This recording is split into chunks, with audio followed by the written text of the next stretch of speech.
kalian tahu tentang Laut Jawa krisis?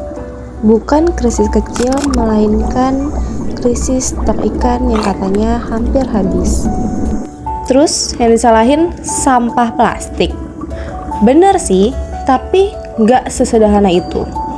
Kalau masalahnya cuma sampah, solusinya tinggal bersih laut, tapi kenyataannya lebih dari yang kita lihat.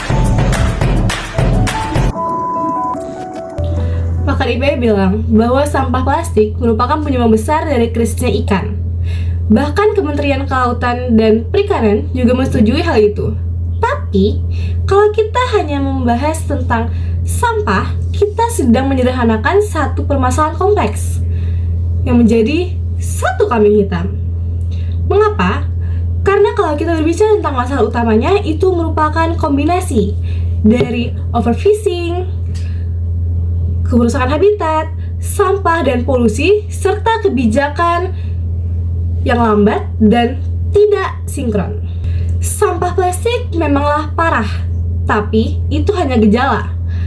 Banyak peneliti yang menyebutkan bahwa sekitar 85% sampah laut berasal dari aktivitas daratan dan hanya 15-20% dari lingkungan laut itu sendiri.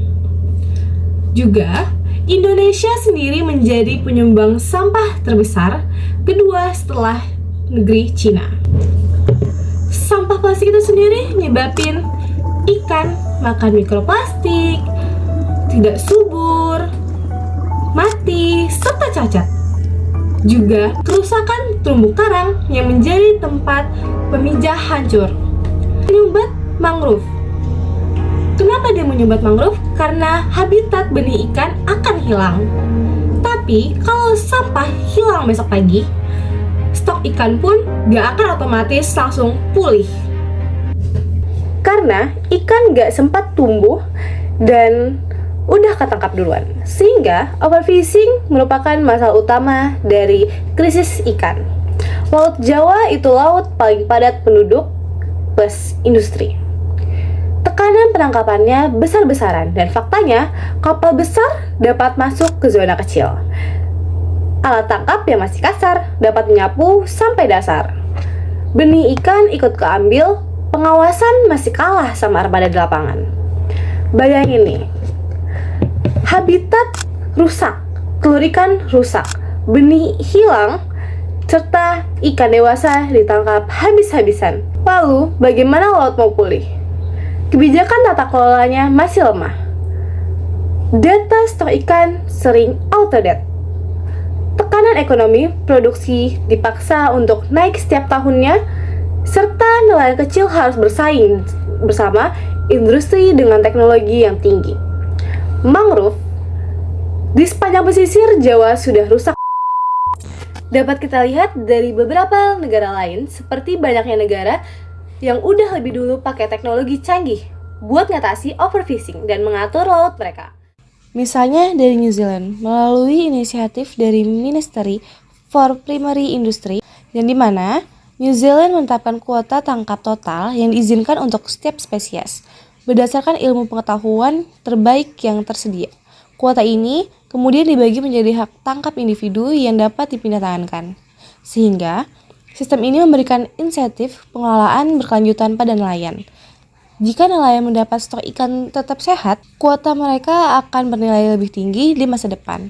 Ini merubah pola pikir mereka dari tangkap sebanyak-banyaknya menjadi tangkap secara bijaksana dan berlanjutan. Selanjutnya dari Norwegia, mereka menciptakan sistem ketelusuran produk dari kapal hingga ke pasar menggunakan teknologi blockchain. Setiap batch ikan memiliki identitas digital yang tidak dapat diubah, sehingga konsumen dapat memindai kode barcode dan mengetahui secara pasti dari mana ikan itu berasal, tangkap di mana, dan bagaimana diprosesnya. Di Jepang, terdapat AI otomatisasi penyortiran dan mesin penilaian mutu.